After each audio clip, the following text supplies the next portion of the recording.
নমস্কার, সবাই কেমন আছেন? আশা করি ভালোই আছেন। আমরাও ভালো আছি। গত 16ই ফেব্রুয়ারি গিয়েছিলাম মেদিনীপুর শহরের ভারত সেবাশ্রম সংঘের নৃত্য প্রতিযোগিতার বিচারক হয়ে।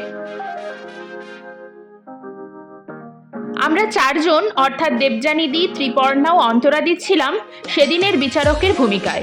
আপনারা হয়তো অনেকেই আগে এখানে গিয়েছেন, কিন্তু যারা যাননি তাদের জন্য কিছু মুহূর্ত তুলে ধরলাম। আপনারা তো আগেও ত্রিপর্ণাকে আমার সাথে বিচারকের আসনে দেখেছেন, কিন্তু দেবযানীদি, অন্তরাদির সাথে অনেক দিন পরে দেখা হওয়ায় একটু ফটো তুলেই বসে পড়লাম বিচারকের আসনে।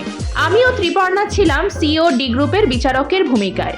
প্রথমেই সি গ্রুপ, যাদের সাবজেক্ট ছিল লোকনৃত্য, এবং তারপরেই ডি গ্রুপ, যাদের সাবজেক্ট ছিল নজরুল নৃত্য।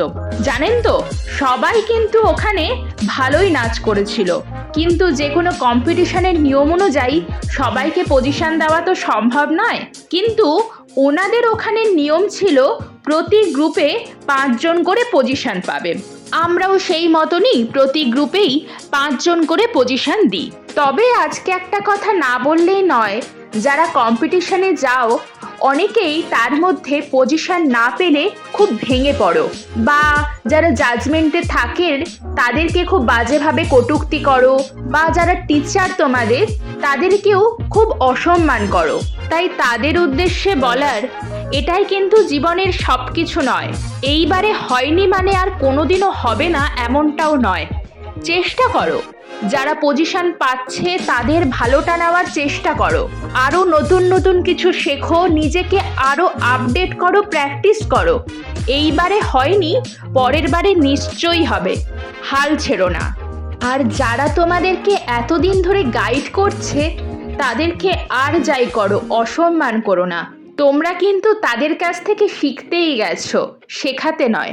একজন ভালো টিচার হতে গেলে যোগ্যতা লাগে, কিছুটা হলেও সেই যোগ্যতা অর্জন করেই আজকে সে তোমার টিচার। মনে রেখো, কাউকে সম্মান করা এবং কারোর সাথে কথা বলাই তোমার আসল শিক্ষার পরিচয়। আজকের ভিডিওতে অনেক কিছুই বলে দিলাম। আসলে প্রতিনিয়ত এরকম কিছু ছোটদের কাছ থেকে মন্তব্য তাদের টিচারদের উদ্দেশ্যে শুনতে সত্যিই খারাপ লাগে। যাই হোক, সেদিন আমাদের ওখানে খাওয়া দাওয়ার ব্যবস্থাও ছিল। এটি হলো ভারত সেবাশ্রম সংঘের রান্নাঘর ও খাওয়ার ঘর। প্রসাদে ছিল বেগুনি, ভাত, শাক ভাজা, ডাল, মিক্সড ভেজ, পনির, চাটনি ও মিষ্টি। তাহলে ভিডিওটি এইখানেই শেষ করলাম। টাটা।